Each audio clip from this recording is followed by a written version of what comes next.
Since I cannot see, touch, or perceive Allah through physical senses.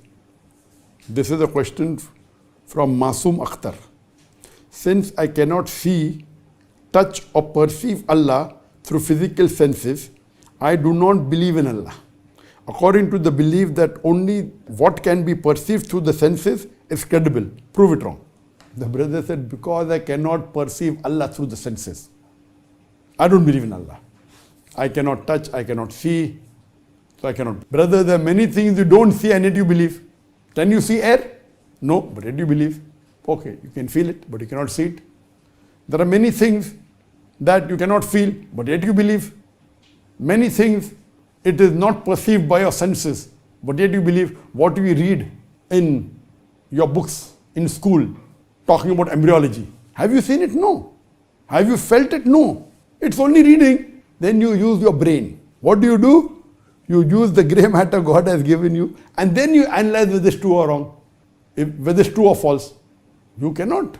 Like what you read about embryology. You have not gone in the womb. You have not seen a microscope. But you use your senses, your God-given computer, your brain, and then you say, this embryology, I cannot go and see in the microscope. I have not seen. I'm doing my medical study, but I believe in it. Correct? So there are certain things that is called as, don't talk about five senses, something like the grey matter God has given you. Correct? So it's not only touch, feel, smell and sight and hearing. Not only these five things. There's something called as intelligence also, which you have missed.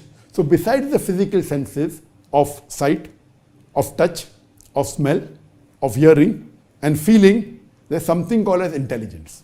I do agree with you. If with your intelligence you cannot perceive God, then don't believe in God. Correct? But you forgot besides the five physical senses, there's something like intelligence. So here, if you hear my talk on is the Quran God's word, I have given examples that yes, you cannot see God, because that is the quality of Allah subhanahu wa ta'ala. Can you see God? No. Can you smell God? No. Can you hear God? No. Can you experience God? Yes. Can you analyze with your intelligence? Yes.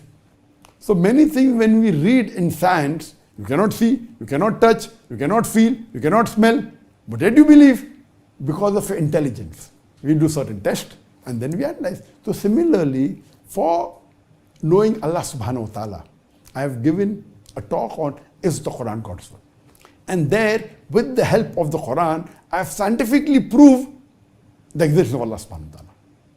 And I have said that, okay, there are many people who believe in false God because the definition of God is wrong. So I proved that also, that even I don't believe in such a God who can die, the God who gets hungry, a God who requires to eat. So if you hear my talk, is the Quran God's word, and Quran and modern science, inshallah, if you're an intelligent person, you have to believe in God.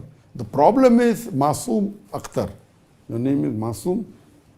Masoom Akhtar. Masoom means innocent. I don't think so innocent. So I would advise you that you hear my talk is the Quran God's word, and surely if you have the basic sense, basic logic, basic intelligence, you have to believe in Allah subhanahu wa ta'ala, and you have to believe that Quran is the word of Allah subhanahu wa ta'ala. Hope that answers the question.